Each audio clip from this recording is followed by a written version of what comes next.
అయితే నా జీవితంలో జరిగినటువంటి ఒక సంఘటనను మీకు చెప్తాను. ఒకానొక సమయంలో, లేకపోతే నేను మా నాన్నగారు క్రైస్తవులు కాదు, కానీ మా అమ్మ క్రైస్తవురాలు. మా అమ్మ ఎక్కువగా క్యాథలిక్ సంఘాలకు వెళ్ళేది. నేను క్యాథలిక్ సంఘాల్లోనే మా పేరు పెట్టారు, క్యాథలిక్ సంఘాల్లోనే మేము ఎదిగాను. ఆ తర్వాత గుండ్లు కొట్టించుకుంటూ తిరిగే టైప్, అంటే వేలాంకనికి వెళ్ళటం, ఇలాంటి పరిస్థితి. నేను చిన్నతనంలోనే తల్లిని విడిచి హాస్టల్కి వెళ్ళిపోవటం, అక్కడ ఉండటం. ఆ తర్వాత 10వ తరగతి మా ఊరు కడప, మా ఊరికి తిరిగి రావటం. ఆ ఊరిలో భయంకరమైనటువంటి అల్లరి, భయంకరమైనటువంటి గొడవలు, భయంకరమైనటువంటి ఫ్యాక్షనిజంలో పడిపోవటం. అలా పడిపోయిన తర్వాత ప్రభువు నన్ను రక్షించటం, నీవు లోకమునకు వెలుగై ఉన్నావు అన్నటువంటి మాట చేత నా జీవితాన్ని మార్చటం. ఒకానొక సమయంలో మరి కోల్పోయినటువంటి సంబంధాల కారణంగా నేను దుఃఖిస్తూ ఉన్న సమయంలో ఒక వ్యక్తి నన్ను సంఘానికి తీసుకుని వెళ్ళటం, లేకపోతే ఒక యూత్ మీటింగ్కి తీసుకుని వెళ్ళటం. అక్కడ నేను ప్రభువును తెలుసుకోవటం, నీవు లోకానికి వెలుగై ఉన్నావు అన్న విషయాన్ని ఆయన గుర్తు చేసి ఆయన నా జీవితంలో రక్షణ సువార్తను, నా జీవితంలో దేవుని రాజ్య సువార్తను ఆయన నాటినప్పుడు నా జీవితం మారిపోయింది. నేను ఈ దేశానికి ఒక కలంకంగా ఉండాల్సింది పోయి, నేను నాకున్నటువంటి దూకుడు స్వభావం కారణంగా నా దేశానికి, నా కుటుంబానికి, స్వయంగా నా జీవితానికి భయంకరమైనటువంటి ఒక మచ్చగా మిగలాల్సింది పోయి, కనీసం ఇప్పుడు దేశానికి ఏమీ పెద్ద ఉద్ధరించకపోయినప్పటికీ కనీసం నన్ను చూసి నా కుటుంబం కానీ నా దేశం కానీ సిగ్గుపడే అవస్థలో లేకుండా ఉన్నాను. దానికి కారణం ప్రభు అయినటువంటి యేసు క్రీస్తు. అలా నా జీవితాన్ని కొనసాగించే సమయంలో నేను వాడేటటువంటి డ్రగ్స్, నేను తాగేటటువంటి అన్ని, లోకంలో ఉన్న ప్రతి గొడవ, లోకంలో ఉన్నటువంటి ప్రతి అలవాటు ఆయన తీసివేశాడు. ఒకానొక సమయంలో నేను ప్రార్థన చేసుకుంటున్నాను. ఒకానొక సమయంలో ఒక రోజంతా గడిపి, ప్రభు దగ్గర సమయం గడిపి, ఉపవాసంలో ఆయన నుంచి శక్తి పొందుకోవాలి, ఆయన నుంచి పరిచర్యను గురించినటువంటి ఒక దర్శనం పొందాలి, అసలు ప్రభువు నా పట్ల కలిగిన ప్రణాళిక ఏంటి అని ఒకరోజు నేను హైదరాబాద్లో ఉన్నటువంటి నారాయణగూడ బ్యాప్టిస్ట్ చర్చ్కి వెళ్ళాను. ఆ బ్యాప్టిస్ట్ చర్చ్లో ప్రేయర్ టవర్లో కూర్చుని ప్రార్థన చేస్తున్నాను. ప్రార్థన చేస్తున్న సమయంలో విపరీతమైనటువంటి ఒక కాంతి, విపరీతమైనటువంటి ఆ కాంతిని నన్ను ఆవరించటం, నేను తెలియని భాషలలో మాట్లాడటం, యేసుక్రీస్తు ప్రభువు యొక్క ఆవరణ, యేసుక్రీస్తు ప్రభువు యొక్క సన్నిధి, పరిశుద్ధాత్ముని యొక్క కృమరింపు నా జీవితంలో నేను గమనించాను. పరిశుద్ధాత్ముడు నన్ను తాకినప్పుడు, పరిశుద్ధాత్ముడు నా పైన బలంగా వీచినప్పుడు నేను తట్టుకోలేకపోయాను. నా హృదయం పులకించిపోయింది, నా శరీరం పులకించిపోయింది. నేను కళ్ళు మూసుకుని ఉన్నాను. నేను ఒక గొప్ప దర్శనం చూస్తున్నాను. ఇదిగో తెల్లని బట్టలు వేసుకున్నటువంటి చాలా మంది నెత్తిన టోపీ పెట్టుకొని పరిగెట్టుకుంటూ వస్తున్నారు. ప్రభు అయిన యేసుక్రీస్తు తన చేతులు బారుగా చాల్చి నిలబడుకుని ఉంటే ఆయన కౌగిలిలోనికి కొన్ని వేల మంది పరిగెట్టుకుంటూ వస్తున్నారు. ఆమోసు గ్రంథం ద్వారా ప్రభువు నాతో మాట్లాడాడు. ఆమోసు గ్రంథం ద్వారా ప్రభువు నాతో మాట్లాడి ఆయన నాకు వినిపించే విధంగా పరిశుద్ధాత్ముని యొక్క నడిపింపు. ఆయన అన్నాడు, నీవు ఇందోర్ అనే పట్టణానికి వెళ్ళాలి, నువ్వు చండీగఢ్ అనే పట్టణానికి వెళ్ళాలి, నువ్వు ఉదయ్పూర్ అనేటటువంటి పట్టణానికి వెళ్ళాలి. మరి దైవజనులు ఇప్పుడు నిలబడుకుని మాట్లాడుతూ, ఏమయ్యా ఉత్తర భారతదేశంలో చాలా మంది అవసరం వెళ్ళరా అని అంటున్నాడు. అదే సంఘటన నాకు జరిగింది. 2000 సంవత్సరంలో భక్త సింగ్ గారు చనిపోయారు. ఆయనను తీసుకుని వెళ్తున్నారు. కొన్ని వేల మంది ఆయనకు వెనకగా వెళుతున్నారు. ప్రార్థిద్దాం అనంటే కొన్ని వేల మంది తలలు ఉంచుకొని ప్రార్థిస్తున్నారు. ఆ దృశ్యం నేను పైనుంచి చూశాను. దేవా, ఒక వ్యక్తి ఉత్తర భారతదేశం నుంచి నా ప్రజలను ప్రేమించి తెలుగు వారి మధ్యకు వచ్చి మరి పరిచర్య చేస్తే నేనెందుకు వెళ్ళకూడదు అన్నటువంటి ఆ ఛాలెంజ్ నేను తీసుకున్నాను. నేను వెళ్ళాను, మధ్యప్రదేశ్ అనే ప్రాంతంలోకి వెళ్ళాను. పరిశుద్ధాత్ముడు నన్ను నడిపిస్తున్నాడు. ఒకానొక రోజు రాత్రి రెండు చొక్కాలు 2 ప్యాంట్లు పెట్టుకుని బయలుదేరాను. నాకు భాష రాదు, ఒక్కరు తెలియదు, ఆ ప్రాంతం తెలియదు, ఎక్కడుండాలో తెలియదు, ఏం చేయాలో తెలియదు. దేవుడు చెప్పాడు, నేను వెళ్ళాలి. పరిశుద్ధాత్ముని యొక్క ప్రిపరేషన్, పరిశుద్ధాత్ముడు నీలో నిన్ను నింపినప్పుడు కేవలము నూనె బుడ్డీలు అమ్ముకునే పాస్టర్గా మారవు నువ్వు. గుర్తుంచుకోండి ఈ విషయం.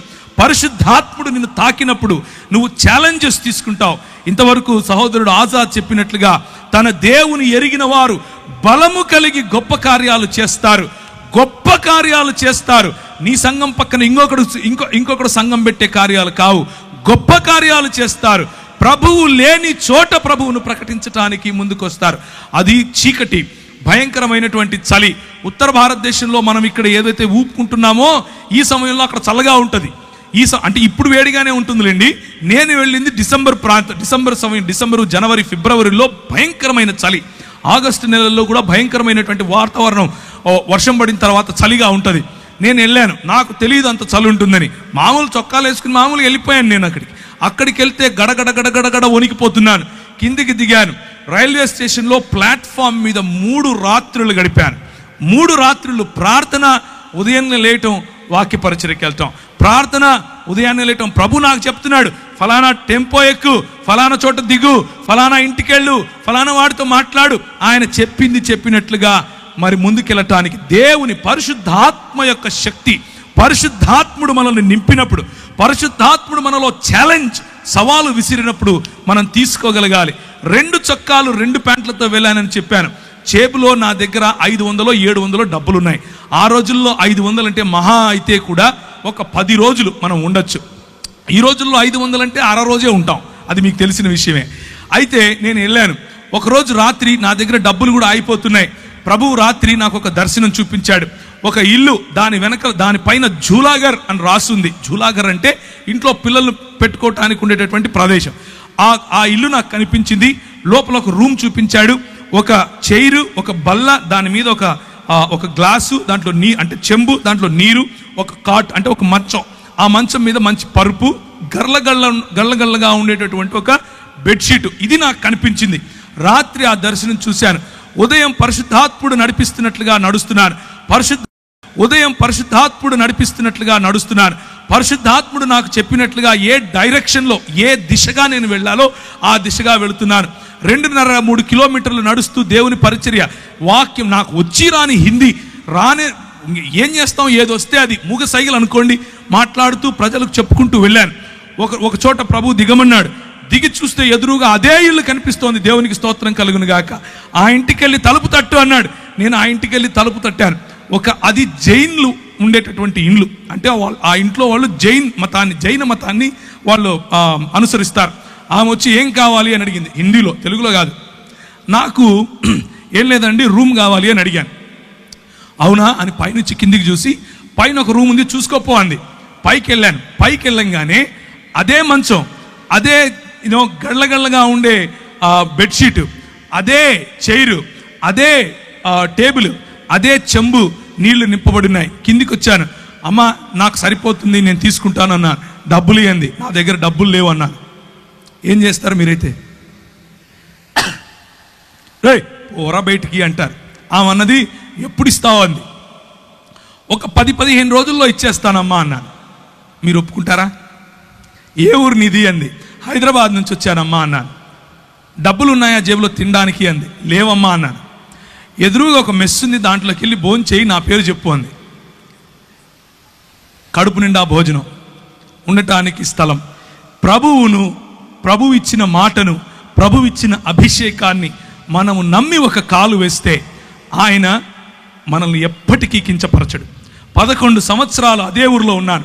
11 సంవత్సరాలు భీలు, బిలాల, కోయ, గోండు ఇలాంటి వాళ్ళు, బారేలా, తెలియని భాషలు, నాకు తెలియని భాషలు, నేను ఎప్పుడూ వినని భాషలు, నాకు హిందీయే రాదనుకుంటే అక్కడ ఎన్నో ట్రైబల్ భాషలు, అన్ని భాషల్లో దేవుని వాక్యం పరిచర్య చేశాను. భాషల వరము ప్రభు ఇస్తాడు. దేవునికి స్తోత్రం కలుగును గాక. భాషల వరం ఇస్తాడు. చేతులు వేసి ప్రార్థించినప్పుడు స్వస్థతలు చేస్తాడు. ఇవన్నీ ఎప్పుడు చేస్తాడంటే, ఇక్కడ మగపిల్లలు పుట్టడం కోసం ప్రార్థన చేస్తాను అని మా ఊర్లో ఒక ఆయన బోర్డు పెట్టాడు, హైదరాబాద్లో.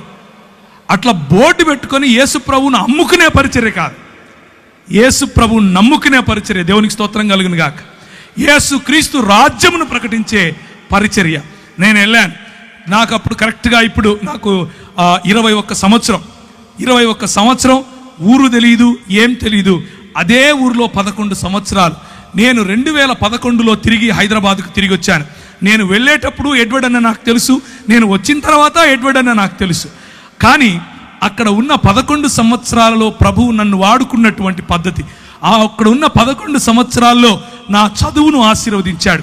నేను MBA ఇన్ ఇంటర్నేషనల్ బిజినెస్ అన్న కోర్స్ చదివాను. చదివిన తర్వాత ఎన్నో దేశాలు నన్ను ప్రభువు తిప్పాడు.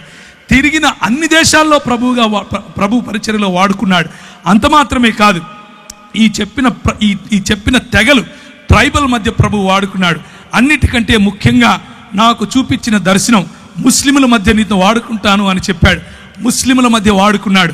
నేను వెళ్ళినప్పుడు 6 మంది, ఒక్క వ్యక్తి ప్రభువుని నమ్ముకోవటానికి 5 ఏండ్లు పట్టింది. ఆ తర్వాత 6 మంది 6 సంవత్సరాలు నాతో వాగ్వివాదం చేస్తూ వచ్చారు. నువ్వేంది, నువ్వు కథ ఏంది, నేను చూసుకుంటామన్నారు. ఆర్ఎస్ఎస్ వాళ్ళు, విహెచ్పి వాళ్ళు నాకు ఈమెయిల్ రాసేవాళ్ళు. నువ్వు ఏ మార్గం గుండా వెళ్తున్నావో మాకు తెలుసు, నువ్వు ఎట్లొస్తావో మాకు తెలుసు, నువ్వు ఎప్పుడు ఇంటికి చేరకుండా ఎప్పుడు సస్తావో కూడా నీకు తెలియకుండా చేస్తాం అని అనేవారు. ఇలాంటి పరిస్థితులు. అక్కడ నువ్వు వెళ్ళి సాక్షి జీవితం అనంటే ఏంటి అనంటే, అక్కడ నువ్వు వెళ్ళి క్రైస్తవుడిని అని చెప్పుకుంటే చాలు తన్నుతారు. క్రైస్తవుడిని అని చెప్పుకుంటే చాలు చెప్పుతో కొడతారు. అలాంటి పరిస్థితులు. కానీ స్టెఫెనును ఆశీర్వదించినట్లుగా, స్టెఫెనుకు వాక్ చాతుర్యం ఇచ్చినట్లుగా, స్టెఫెనులో వాక్ ప్రభావం ఇచ్చినట్లుగా, స్టెఫెనును ఏ విధముగా జ్ఞానముతోనూ కృపతోనూ ప్రభువు నింపాడో అలా యవ్వనస్తులను నింపగలడు. మనం ఒక్క విధేయత అన్నటువంటి అడుగు తీస్తే చాలు. నా జీవితం ఆ రోజు పరిశుద్ధాత్ముని యొక్క తాకిడితో మారిపోయింది. పరిశుద్ధాత్ముడు నా జీవితంలో తెలియని అగ్నిని రగిలింపజేశాడు. పరిశుద్ధాత్ముడు నా జీవితంలో ఇచ్చిన ఛాలెంజెస్, నేను వెళుతూ ఉంటే నాకు అన్ని బెడ్స్ ఆఫ్ రోజెస్ అందరూ వచ్చి కాళ్ళ మీద పడిపోయి పైసలు ఇచ్చేసి ఏమో చేశారు అనుకున్నారా? కాదు. అడుగడుగు నా ఛాలెంజెస్, అడుగడుగు నా బలహీనతలు, అడుగడుగు నా తెలియనటువంటి నేను ఎలా చేయాలి ఇప్పుడు అన్నటువంటి పరిస్థితి. కానీ ప్రభువు నమ్మకస్తుడు. ప్రభువు మనల్ని విడిచిపెట్టాడు. పిలిచిన పరిశుద్ధాత్ముడు మనల్ని విడిచిపెట్టాడు. మనల్ని అభిషేకించిన పరిశుద్ధాత్ముడు ఎక్కడెక్కడ నీకు ఏ ఏ పరీక్షలు పెడుతున్నాడో ఆ పరీక్ష ఉత్తీర్ణుడైనటువంటి మరుక్షణం తన ప్రత్యక్షతనిస్తాడు. ఒకానొక రోజు కృంగిపోయాను, భయంకరంగా కృంగిపోయాను. ఏం చేయాలి ప్రభువా? ఎలా నాకు డ్రై లైఫ్, మొత్తం ఎడారి అనుభవం, ఏమీ లేదు, ఖాళీ అయిపోయాను. నేను ఏం చేయాలి ఇప్పుడు అంటూ మోటార్ సైకిల్ నడుపుకుంటూ వస్తున్నాను. ఒక పెద్ద హోర్డింగ్ రాసింది, అడ్వర్టైజ్మెంట్. అందులో అంటే ఒక న్యూస్ పేపర్ వాళ్ళ అడ్వర్టైజ్మెంట్ అనమాట. అందులో ఉంది ఎక్స్పాండ్ యువర్ హరైజన్స్ అని ఇంగ్లీష్లో రాశారు. అంటే నీ సరిహద్దులు విశాలపరచుము అన్నటువంటి మాట. ఇది ఎక్కడో విన్నానే అని అనుకున్నాను. న్యూస్ పేపర్ వాడు బైబిల్ చెప్తున్నాడు ఏంటి, అది కూడా మధ్యప్రదేశ్లో, అది కూడా క్రైస్తవులం అంటే ఓ భయంకరమైనటువంటి వివక్ష. అలాంటి చోట ఇంత పెద్ద హోర్డింగ్ ఎవరు పెట్టారు? ఇంటికెళ్ళాను. ఇంటికెళ్ళి ఎక్కడుంది ఆ వాక్యం అని చూశాను. ఎబ్బేజు చేసిన ప్రార్థనను ప్రభువు చూపించాడు. నా సరిహద్దులను విశాలపరచుము అని ఆయన చేసినటువంటి ప్రార్థన నాలో ఒక అగ్నిని తిరిగి ప్రభు ఇవ్వడానికి ఆ వాక్యం సహాయపడింది. నేను ఎందుకు ఈ మాటలు చెప్తున్నాను అనంటే, పరిశుద్ధాత్ముడు రియల్, పరిశుద్ధాత్ముడు నిజమైనటువంటి దేవుడు. పరిశుద్ధాత్ముడు మనతో మాట్లాడగలడు. పరిశుద్ధాత్ముడు మనల్ని తాకగలడు. పరిశుద్ధాత్ముడు మనకు శక్తినివ్వగలడు. కొంతమంది పరిశుద్ధాత్ముని పేరట చేసే గారడీల కోసం మీరు ఆయనను నిజమైన దేవుణ్ణి మర్చిపోకండి. కొంతమంది చేసే గారడీల కారణంగా పరిశుద్ధాత్ముని వెక్కిరింపులకు పాలవుతున్నాడు. కానీ నిజానికి ఆయన నీతిని న్యాయమును జరిగించు దేవుని రాజ్య స్థాపనకు నిన్ను వాడుకోగలడు. ఒకానొక రోజు 2003 నుంచి 2005 ప్రాంతాల్లో రాజస్థాన్ మరియు మధ్యప్రదేశ్ బార్డర్స్లో కొన్ని ఊర్లు ఉన్నాయి. నీమచ్, మందసౌర్ అనే ఊర్లు. ఆ ఊర్లలోకి మమ్మల్ని ప్రభువు నడిపించాడు. అక్కడ ఉన్నటువంటి అతి ప్రాముఖ్యమైన సమస్య ఏమిటి అని అంటే, ప్రజలు వాళ్ళ ఇంట్లో ఆడపిల్ల పుడితే చాలా సంతోషిస్తారు, గంతులు వేస్తారు, నాట్యాలు చేస్తారు. ఎందుకబ్బా అని అనుకుంటే, దేవి పుట్టింది, మా ఇంట్లో దేవి పుట్టింది అని అంటారు. ఏంటి ఇంతకు దేవి పుట్టింది అంటున్నారు? ఇంతకు మంచి సంస్కృతి ఎక్కడి నుంచి వచ్చింది వీళ్ళకి మన దేశంలో అని అనుకున్నాం. కానీ నిజమేంట్రా అని చూస్తే, ఆ అమ్మాయి 12 ఏళ్ళు వచ్చిన తరువాత, మొట్టమొదటిసారి పుష్పవతి అయిన తరువాత, వాళ్ళ సొంత నాన్న, వాళ్ళ సొంత అన్న పోయి వీళ్ళ మధ్యలో పింపులుగా పనిచేసి, అంటే బడవలుగా పనిచేసి ప్రజలను, కస్టమర్లను పట్టుకొస్తారు ఈ అమ్మాయికి. ఇది ఆ సంస్కృతి, ఈ విష సంస్కృతి. ఏంటి ఈ విష సంస్కృతి అని అంటే, నువ్వు ఈ కులంలో పుట్టావు, నీ పనే నీ ఒళ్ళు అమ్ముకోవటం, 12 ఏళ్ళు దాటంగానే నీ ఒళ్ళు అమ్ముకొని తీరాలి అని చెప్పి నేర్పించినటువంటి సంస్కృతి. ఆ సంస్కృతిలో మేము అక్కడ ఉన్నటువంటి గవర్నమెంట్ అధికారుల దగ్గరికి వెళ్ళాం కొంతమందిని కలిసి. అయ్యా, మరి ఇలాంటి బాచడా మరియు బేడియా అనే సమాజాలు ఉన్నాయి, వారి మధ్య వెలుగు లేదు, వారి మధ్య విద్య లేదు, వారి మధ్య పడుపు వృత్తి ఉంది, తెలియనటువంటి రోగాలు, సెక్షువలీ ట్రాన్స్మిటింగ్ డిసీజెస్ ఎన్నో వస్తున్నాయి, ఎలా చెయ్యాలయ్యా అని అంటే ఆయన అంటాడు, అది వారి కర్మ. ఏంటది? కర్మ. నీకెందుకయ్యా? ఏ దేశం నుంచి వచ్చావు నువ్వు? ఏ రాష్ట్రం నుంచి వచ్చావు నువ్వు, వాళ్ళకు నిధులు మేమెందుకు ఇవ్వాలి, అది వాళ్ళ వృత్తయ్యా, వాళ్ళు సంపాదించి ట్యాక్సులు కడతారు మాకు అంటాడు. ప్రభువా ఏం చేయాలి? పరిశుద్ధాత్ముని శక్తి, పరిశుద్ధాత్ముని బలం ప్రభుత్వాలతో కూడా మాట్లాడటానికి మనకు శక్తినిస్తుంది. ఆ 2003లో చూసినటువంటి ఆ సన్నివేశం మా మనసులో నిండిపోయింది. మేమందరం కలిసి ఒక ప్రణాళిక తీసుకొని వచ్చాం. ఈరోజు 2019కి వేలకు పైగా ఆ బాంచడా సమాజానికి చెందిన వారు, చదువుకున్న వారు ఉన్నారు. వేలకు పైగా పడుపు వృత్తిని వదిలేసిన వారు. వారి మధ్యలో స్కూళ్ళు స్థాపించాం, వారి మధ్యలో ఆలయాలు స్థాపించాం, వారికి పరిశుద్ధాత్మ దేవుణ్ణి పరిచయం చేశాం. పరిశుద్ధాత్మ దేవుడు కొంతమందికి అయితే వారిలో ఉన్న భయంకరమైన రోగాలు, నువ్వు సస్తావు, నువ్వు బ్రతకవు అని డాక్టర్లు చెప్తే చెయ్యి వేసి ప్రార్థన చేస్తే ప్రభు వారిని లేపాడు. స్త్రీలు, చిన్నపిల్లలు వెళ్ళి ప్రార్థన చేస్తే వారికి స్వస్థత. ఇలాంటివి ఎన్నో కార్యాలు పరిశుద్ధాత్మ దేవుడు బోర్డు పెట్టుకొని అమ్ముకోవాల్సిన అవసరత లేకుండా చేయగలిగినటువంటి గొప్ప దేవుడు పరిశుద్ధాత్మ దేవుడు.